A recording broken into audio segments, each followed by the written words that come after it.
This here circuit is considered Y49. It's a 345 kV circuit with 4 independent self-contained fluid-filled cables. And they're actually laid out across Long Island Sound between New Rochelle and Hempstead Harbor. Now, what we've seen in the last 10 years, we've had anchor impacts on the cables. One when a barge broke loose and the anchor dragged and it hit one of the cables, and we end up losing about 6,600 gallons of dielectric fluid.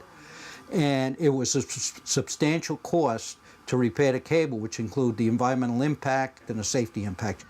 We started to look around and say, what can NYPA do to limit or mitigate the possibility that a large vessel would come into the area, drop an anchor, and hit one of the impacts?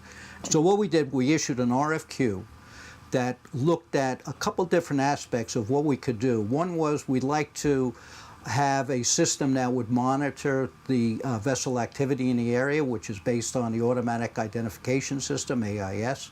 The other thing is that you would like to end up having some type of zones around your cable system with rules that if a vessel looks like it's potentially going to anchor in there, you would like to notify the vessel, that specific vessel with a address safety message. Vesper Marine is AIS manufacturer. We do safety equipment all around the world. We make vessel-based transponders like this one that we see here, but we also make these virtual systems. And the virtual systems are designed to provide the marks so that vessels can see and be alerted to the presence of an underwater asset, whatever that asset might be, in this case the cables. It then can securely transmit the data to web services. This is cloud-based analysis software, so it's constantly monitoring vessels as they travel throughout the area, looking for patterns and behaviors which would pose a risk, and in this case an anchor risk, to the cable area.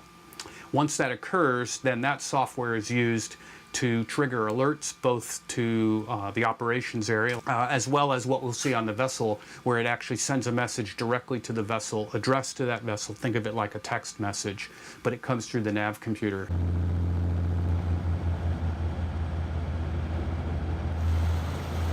What we're doing today over the next few days is we are working with Miller Environmental Group.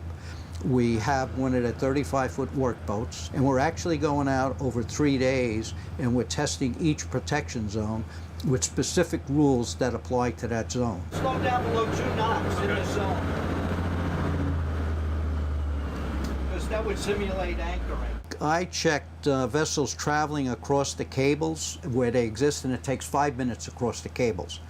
So I want to know out here if that vessel is starting to slow down and he's getting close to the critical zone where the cables are, to notify him before he gets there or alert him. Where it breaks the rule, we get an indication that it was a high-level rule that was broken.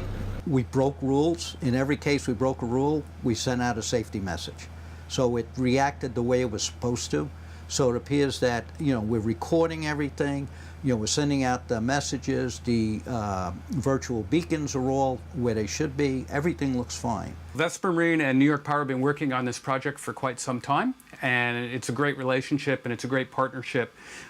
We've been able to tailor the system to meet the needs for New York Power and to learn from that process as well. And it's very flexible, so that's given us a chance to do that. And working with Bob and his crew and team has just been great.